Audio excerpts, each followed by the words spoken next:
Welcome back to this World of Warcraft Let's Play. You're Sambo, and joining us, as always, is Seraphis, our level 28 Worgen Mage. Say g'day, Seraphis. The beast in me hungers. The beast in you hungers, the beast in us hungers as well for some questing action here in the forest of Ashenvale. And of course, if you're with us in the last episode, you'll know that we were slaying dragons, can you believe it? That's right, just around the corner here, up at the bow shadow, or the bow shadow, however you like to say it. We found ourselves a couple of the rare spawns there. Very exciting and, very unusual sight to see, well, for me anyway.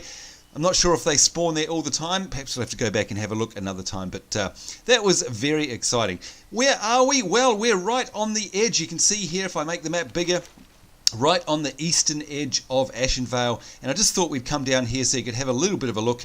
If we zoom out, you can see we're right on the edge of Ashenvale, and the next zone is Azshara. And of course, as I've mentioned a couple of times before, this zone is now, well, it's been redone. If you've played WoW back in the old days, you'll remember Azshara. It's kind of a bit of an empty zone. There were a few night elf ruins in there, and of course there were a whole bunch of Naga and some quests around here. Hadn't really been developed that much, to be honest. Now it's the center of the goblins. If you're a goblin, you actually end up here, and right in the middle there of this horde symbol looking area, and there's a big city in the middle and a whole bunch of quests, and it's all been redesigned now. And what does it look like? Well, we can just come over here and have a quick look. We won't actually go into the zone, but you can see here that is actually looking into the zone of Azshara there, and this is the river that separates the two continents, and this is a very famous river, the South Fury River. There we go. And the South Fury River runs all the way to the south, and if we zoom out on the map and have a look, you can see it actually runs down here between the Northern Barrens and Durotar. And of course, Durotar, or Durotar, is where Orgrimmar is, and Orgrimmar, that's it there. That is one of the major capitals of the Horde, and this is all Horde area, and this is the river here. This is still the South Fury River. So in other words, if we were to follow that river just south a little bit, we'd actually end up right outside the gates of Orgrimmar. That's down that way. So just around that corner is Hordeville. And in fact, if you have a look at the Orgrimmar map now, for those of you again who haven't played for a while, if we go in there and have a look, see this up the top here? It's all been changed. Org is a lot different from the last time you probably played.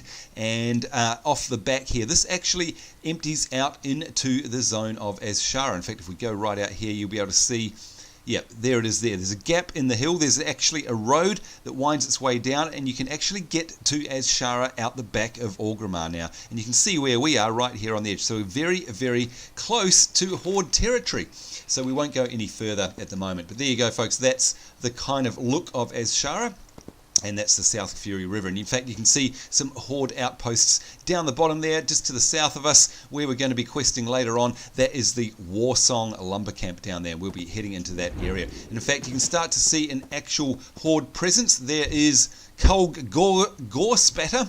He's a level 22 Orc warrior there. So yeah.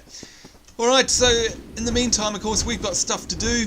Let's have a look at our map. Let's have a look at our quest log. You can see here we're going to go back to Satyrnaar, and we've got a couple of things to do there. We've got to disturb the ritual gems, and we've also got to get 16 Satyr Horns. And of course, I said this time, rather than heading around the back, which is what we did from Forest Song last time, that's Forest Song through the trees there. You can just see it way off in the distance. We're now going to actually, we're going to go around the front way, the normal way. This is the big long road that runs right through here, right through Ashenvale, the whole zone, in fact, the entire zone. And this is the normal, whoa, yikes, as I said, there are Horde, and there they go. And they've spotted us. That there is the Warsong lumber camp. That is at Horde territory, and they are level 30, and they've got me targeted, and I need to run or else I shall die. That's Forest Song up there. If we run far enough, there we go, they actually de-aggroed off us. So you can see, like I said, it's a real hotbed here of PvP action. And this is very real. The Horde are right here. We have to be very careful. And of course, if you're on a PvP server, you have to be extra specially careful, because basically you'll be flagged for PvP and you'll be fair game for any Hordes, i.e. any actual Horde players that are wandering about here at the moment, and you can be killed on sight. So there you go. If PvP is your thing, this is where you want to come if you're in Ashenvale. Well, in fact, the whole zone is, like I said, a bit of a hotbed. So that's Forest Song over there. We're going to be traversing down this road a bit, and we'll actually come in the front way of Satyrnaar. But like I said, this road actually extends right through the entire zone, all the way past Satyrnaar, all the way to the Black Fathom camp where we were when we entered the zone. Now, this is an odd one. This is a wandering scout here, a Horde outrider. You can see there, Warsong outrider. Normally they'd aggro on you, but for some reason she doesn't. You can see there, as long as I don't attack her, and she is red, and you can see I've got the sword symbol there. If I was to attack her, then it's all on, but for some reason she doesn't actually aggro, so it's a bit weird.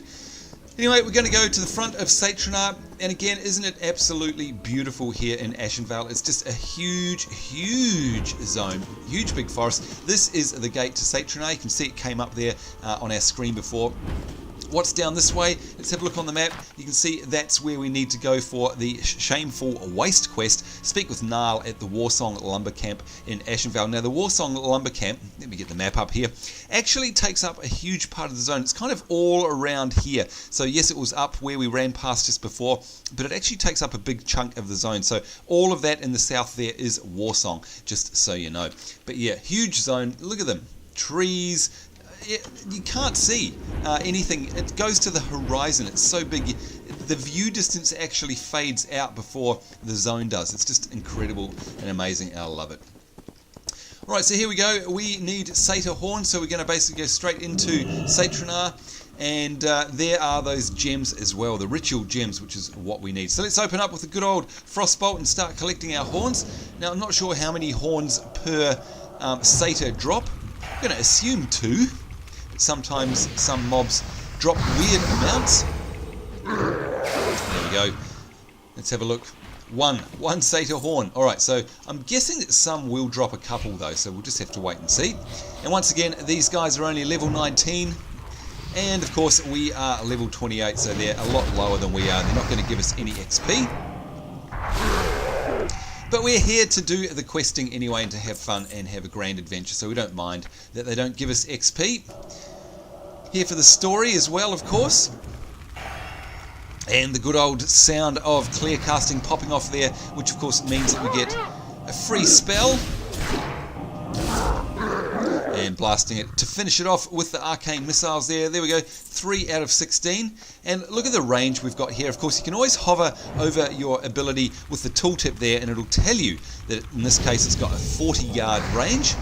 Now this guy's a warlock, and he's sent his blueberry, as I like to call them, his blueberry voidwalker pet on us, and he doesn't pose too much of a threat.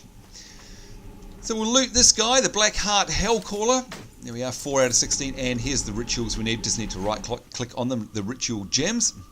Cool little effect there. And if you own a Death Knight, that effect will be very familiar to you.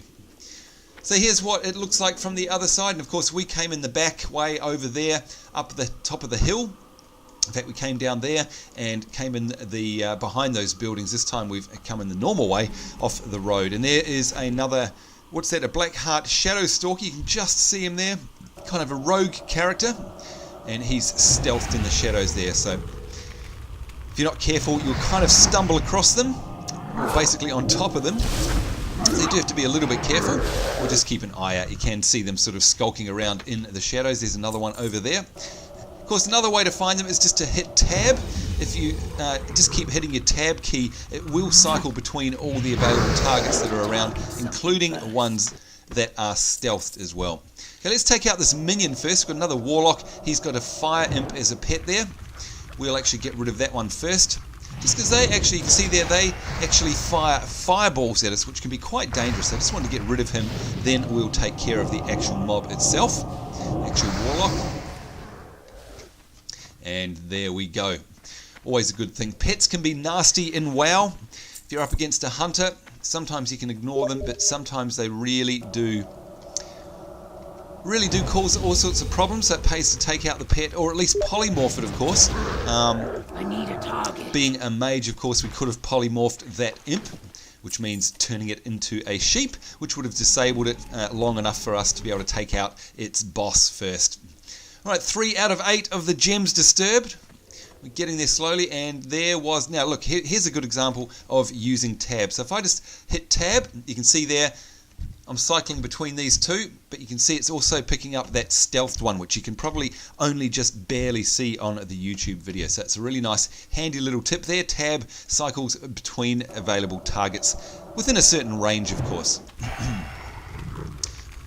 And here he comes. Let's freeze him in place, just so he doesn't hit us with his big stick. And there we go. And I promise you, folks, even though it's so tempting to just keep on... In fact, here we go. Let's... oh, we can't polymorph that because it's a demon. All right, we'll deal to it first. What I promise is, even though it's so tempting to keep on questing here in Ashenvale, what we must do is half back to Darnassus at the end of this episode, so we can sell up, get to the auction house, empty our bags, and, of course, most importantly, train up. Because you might remember that we've got a bunch of skills. In fact, we've got 2 of them, I think, that are ready to be trained, that are just going to waste because we haven't actually gone to a mage trainer and trained them up yet. So if we hit P, bring up our spell book, have a look in the fire tree, you can see we've got Scorch here, another 1.47 second cast that scorches the enemy, fire of course, for 95 damage. And in our frost tree we've got the good old Ice Lance, which is an instant cast and dealing 53 frost damage to an enemy target, and it does double damage against frozen targets, which is something we're going to be coming up against a lot, of course, because a lot of our abilities will freeze the target, like, for example, this one, Frost Nova. Alright, let's get rid of this pesky little imp again, imp minion. You can see he'll start casting a fireball at us. Like I say, they actually take off a fair amount of health when you're dealing with them at level, so it really does pay to sort of get rid of them first, if you ask me. Freezing him in place, getting ourselves some distance, so we can do some nice big casts. Follow up with Fireball. And that's him down. Alright, so how many Satyr Horns have we got now? 11 out of 16, nearly there. And 5 out of 8 of those gems disturbed. Here's another Satyr. And once again, if you've played WoW from the very early days and you haven't been back for a while, this whole area will be very familiar to you. You're always having to do quests here. That's one good thing that I like about the Cataclysm, is that they've retained, even though they've streamlined them, they've actually retained all of the classic quests. So all those memories that you had won't go to waste. It's really good. They've slightly changed a lot of them in terms of the quest dealer, or rather the quest giver might be different, but the essence of the stories is the same, and you'll still find yourself pretty much in the same areas that you remember. There's only a very few zones in the new WoW, the post-Cataclysm WoW, that have changed so much that things have gone. I mean, there are a few important things that have actually been removed from the game, if you ask me, some classic storylines, like, for example, the good old Zelda questline in Ungoro Crater. Again, those of you who have played WoW before will know exactly what I'm talking about with Lincoln. Good old Lincoln and the Triforce and all the rest of it. That was a fantastic quest line. One of my favourite quest lines, in fact. And I think there was a part of it, I think it was called Everybody, no, something for every, oh gosh, what was it? It was a famous line from Zelda that they named the quest. Oh gosh, you know what, I can't remember it off the top of my head now. I normally know it off by heart. But anyhow, really bad news, folks. That whole quest line has actually apparently been removed from Ungoro Crater. I can't believe it. Why on earth would Blizzard do that? I guess it's to give us rose-coloured glasses and make us yearn for something that was really cool that we can't have anymore, perhaps. I don't know. Only exists in our memories and screenshots now. It's a secret to everyone. That's what it's called. How's that? It just came to me. A secret to everybody. And of course, that is a line, a pretty famous line out of the actual Zelda game itself, but became a very famous quest series here. And in fact, in that zone, in fact, here we go. Here's another chance for some internet points for you guys at home. Name me a couple of other Nintendo characters that, well, actually they don't anymore, but that used to exist in Ungoro Crater. And I'll give you a clue. They were up at the Marshall camp, I think they that was the name of it. The camp at the very north, the Alliance camp. No, actually it was a neutral camp. There were both Alliance and Horde flight masters there. What was the name of the two mobs that were up there at the Marshall camp, and they were basically plays on two very famous Nintendo characters? If you get the answer right, you get yourself 10 internet points. Of course, we all know how important those internet points are. There you go, question for the day.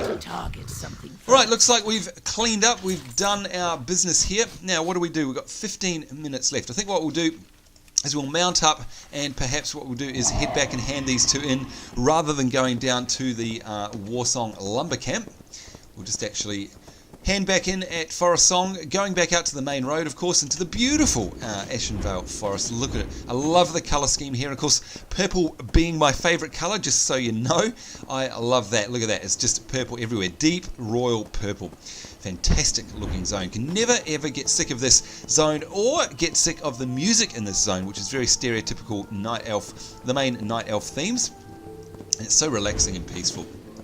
Right, this is another way into Forest Song. You can actually go along the road and come back from the other end of it, but hey, we'll just go in the main gate. As we head back, more purple, look at it.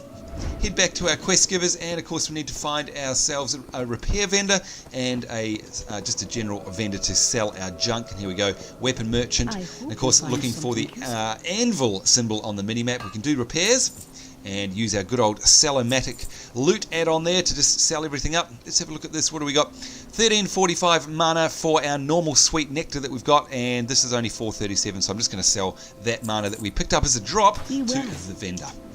Just to free up some bag space, here we are, Anchorite Burke. Warm wishes.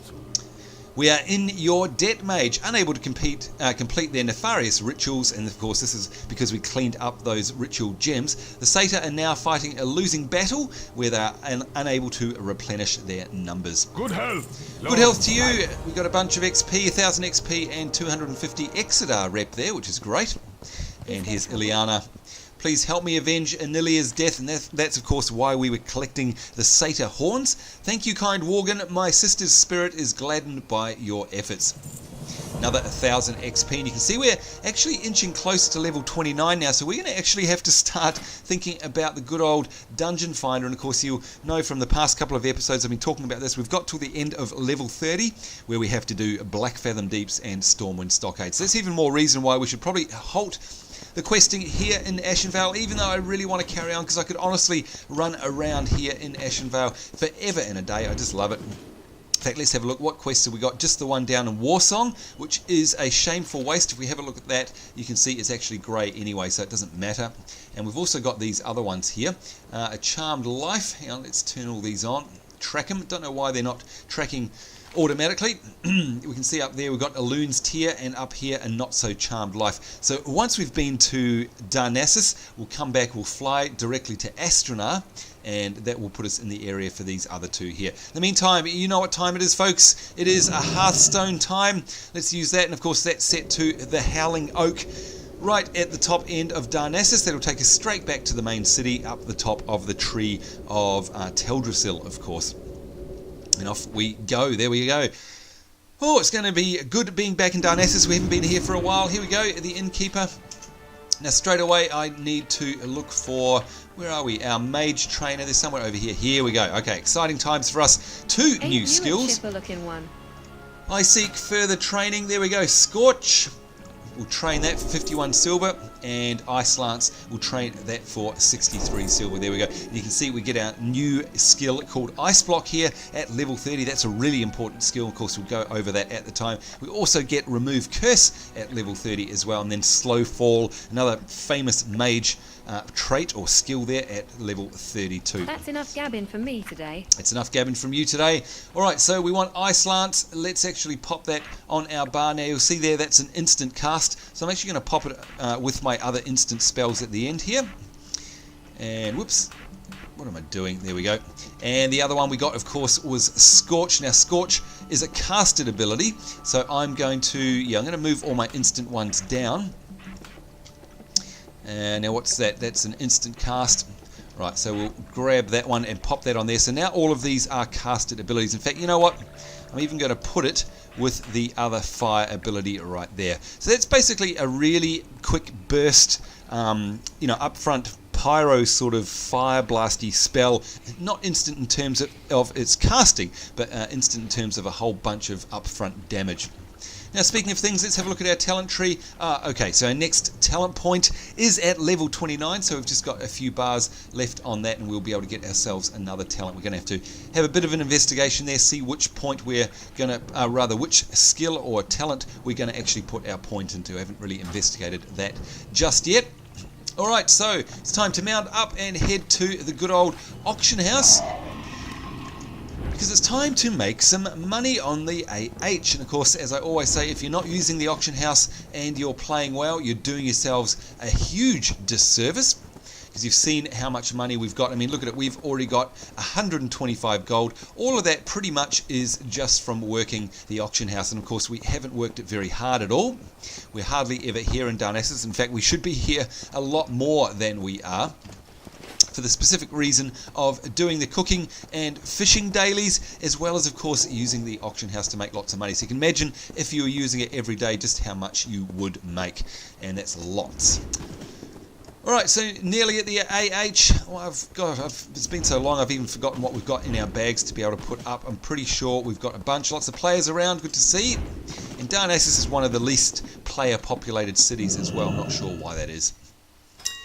Alright, so good old auctioneer in action here. We want to bring up the appraiser tab, of course, and we want to look down the side here. You can see we've got this here spark shell mantle that dropped off a rare a couple of episodes ago. I think that's male. We can't use it, so we're going to refresh the price on that. It probably won't come up with one. Oh, it has. Look at that. 98 gold. Can you believe that, folks? That's almost as much as we have in our entire bank. Can't believe it. Let's post that up and see what happens. Imagine if that sells, it'll be fantastic. We've got a male girdle here. We'll refresh that. No price, so remember, folks, just use the vendor markup. Here we go, and we'll post that item there. Defender tunic of the bear. No pricing on there either, so vendor markup once again. Greater magic essence. That there is really good for enchanters. Of course, that's a material, a mat that they need for their crafting, so I'll absolutely put that up on the auction house. And there should be a bunch of them on there. You can see there are, and they're selling for a gold 36 each. Wow. Lesser moonstone, same thing, used for blacksmithing, engineering, and for jewel crafting. There's probably a few of them up on the auction house. There are. Oh my lord! One lesser moonstone that was a drop for us is worth almost 5 gold. I told you the economy was healthy. If you're not doing this, you're a silly billy. Okay, nothing there for the lupine buckler, so we'll put a vendor markup on that. Now, of course, if you want to, you can actually increase the price as well. Like, I don't think that's expensive enough personally, so I'm going to basically make that about, 89 silver, and we'll make the bid price 69 silver, buyout price being 89. You can just type and override those suggestions and then hit post. Very easy. Okay, moss agate, again, used in crafting. For this one used in a lot actually, blacksmithing, engineering, jewel crafting, and leatherworking. And you can see there that's actually fetching the pretty price, rather, not hardly petty at all, of 5 gold 46 silver. Absolutely, we're going to put that one up. Pagan mitts of the whale, some cloth there, that's got spirit and stamina on it. Not as good as the ones we've got. Looks like we're going to have to do a vendor markup of that. I'm going to make that 94 and make the buyout 79 or so. Again, there's no golden rules here. You just use your gut feel. Scouting belt of the whale, a leather belt there. Try the vendor markup again. We'll make that about 89, 79 buyout. A shadow gem. Now this is also used in crafting. You can see there it's used for blacksmithing, engineering, and jewel crafting. That's worth 1 gold 45 silver. Up it goes. Same with tiger's eye. All these crafting materials we've got. Blacksmithing, engineering, and jewel making, jewel crafting. And you can see that's worth about 92 silver. That's all right. Got some bear meat, clam meat. We'll put them in our bank. We won't sell them, I don't think. But just out of interest, we'll do a bit of a scan and see how much clam meat is actually worth at the moment. Oh, 2 gold 31 each. That's that's a lot of gold there. 23 gold 16 silver if we were to sell that. You know what, I'm actually going to post it up because we could do with that money. There we go. Bugger the cooking. Alright, coarse stone, we'll sell those. There should be a whole bunch of them, and they're worth about 4 silver each, so we'll just get rid of them onto the AH. Again, used for blacksmithing, engineering, and jewel crafting, so people will be handy, or would like to get those mats rather than going out and actually having to farm them themselves. And what do we got here? 59 silver for crawler meat. Yep, we'll pop that up as well. Crocolisk meat, we'll pop that up, just because I don't think we've got any recipes to deal with them. Deviate scale, now this is a good one, that's used for leather workers. So we absolutely want to put that up. And I think they came out of Wailing Caverns, actually. My memory serves me correctly. Alright, light feathers, they're used by mage spells, so we'll hang on to that one. Light leather, of course, we get rid of that. That is used in leather working. Tailoring, blacksmithing, and engineering. They're worth almost a gold each. Good old linen cloth, we can actually put them up on the AH now as well, because of course we're making heavy wool bandages for our first aid, so we don't need the cloth anymore. That'll just make us a bunch of money. There we go, continue with that. Rough stone, another crafting material here used for blacksmithing, engineering, and jewel crafting. We'll also put that up because we've got no use for it. Post that up. Silk cloth, we'll keep that for later. That's the next tier. So of course you have your normal cloth, you have your woolen cloth here, and then you've got your actual silk cloth. That's the next tier up. We'll just do a price check on that, if you like. Do a refresh, and that'll tell us what they're worth on the market at the moment. It's doing a big scan, so there's probably a whole bunch of them on the AH. There we go, worth about 66 silver. We'll keep them for later on. Spider's silk, we'll get rid of that as well. Again, another mat used in leatherworking and tailoring. And now look at that, will you folks? That is worth 24 gold. Up it goes. Fantastic. Tangy clam meat. Clammy tang meat. That's worth 5 gold 87. We're just making money hand over fist here. We want our tin ore. The torn bear pelt is actually a quest item, and some people search for quest items on the AH, so we'll pop that up there as well. And what else we got? Wool cloth we need. That's it. Alright, so suddenly we've got empty bags again. Very happy about that. We need to head on over to our bank now, I think, and finish off making room in our bags by depositing our stuff into the bank. And there we go. Now you can see the daily fishing quest off in the background there. And of course the cooking quest is over in the crafter's terrace over the other side there, where the cooking trainer and the cooking merchants are. So don't forget about that. Oh, and look, we've got a new hero's call as well. Let's just quickly go to the guild first, or rather the banker first. Peace be with you. Open up all of our bags. Let's drop some stuff in here. We've got, what do we got? Tin ore. Actually, we should probably, wait a minute, rather than putting them in the bank, let's have a look at our smelting. Can we smelt tin yet? We can. Alright, let's actually drop them into our bags, because we're probably going to go and smelt bars out of those rather than actually storing them in our bags, if you like. Okay, so lots of tin ore. Let's put the feather in our bag for later. We've got copper ore to smelt there. We've got the healing potion that we need. Now what's this? A feline mantle. I think that's our old shoulders. Yep, so we need to sell them to a vendor. Put some, what's that? Oh, a mutton chop. No, we need to sell that to a vendor as well. We'll put the silk cloth in the bank for later on, and we've got the wool cloth here that we'll use to level up our first aid. So we'll keep that on ourselves, and we'll put the bear meat into, yeah, we'll put the bear meat actually into the bank. I think we'll put all the meat in the bank actually, just in case. Alright, so there we go, all sorted out. Oh, we've got ourselves a mana potion as well.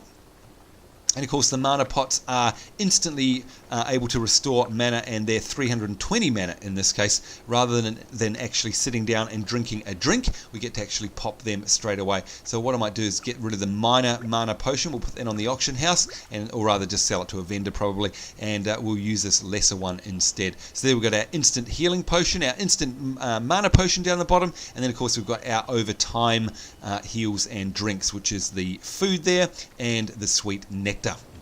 Alright, so I think we're all sorted out. What I'll do, because we're running out of time, is, oh, well actually what we will do is check the heroes board, see where it's going to send us.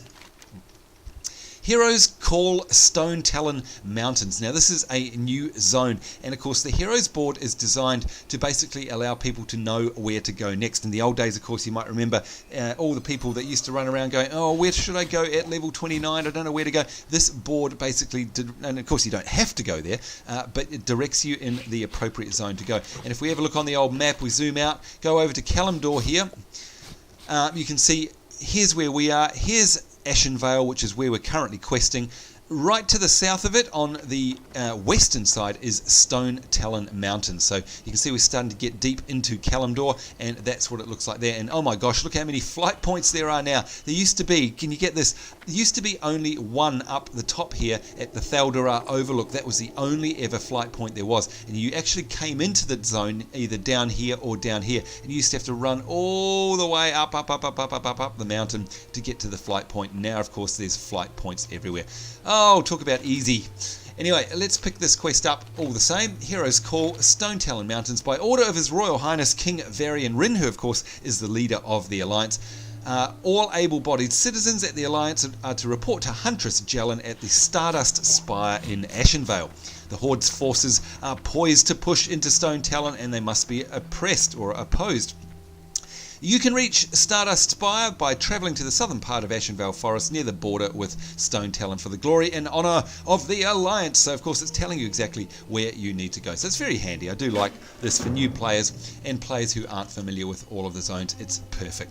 Alright, so what we'll probably do while we're off air, if you like, is we'll do the fishing daily, we'll do the cooking daily, we'll probably go and smelt up all of this stuff. We'll also do our first aid and get that leveled up a little bit more. We'll do all that off camera so you don't get bored with it, and by the time we return for the next episode we'll be all set to fly back, of course. Where to? You know it, back to Ashenvale to carry on our questing. We'll go to Satyrnaar here and we'll do these quests around Thunder Peak, which is of course the new volcano that's appeared since the Cataclysm. So heaps of exciting stuff to look forward to in the next episode. And of course, I certainly hope you join us. Thank you very much for joining us in this one. Hope you enjoyed it. On behalf of myself, Sambo, and Seraphis, our Worgen Mage, it's us saying, hope you're having a great day wherever you are. Take care. We'll see you later, and bye-bye.